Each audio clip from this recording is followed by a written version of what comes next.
our Home Minister is already stated very clearly from his end, and maybe Apollo as a spokesperson of the government, exactly what they express.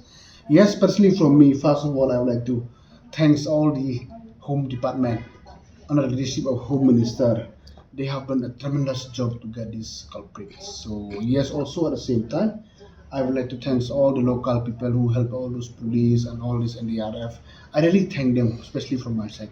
This is the only word from my side. I thanks all the people from the local from that area who really support the NDRF people and the police. And really our police department, they have done a tremendous job. Congratulations to them for having been able to catch these people. Sir, as you defamation against the national media and the family of this Raja who has tainted the entire state of Meghalaya. All these things I think Home Department has done his homework accordingly. Government will take at the appropriate time what they should do.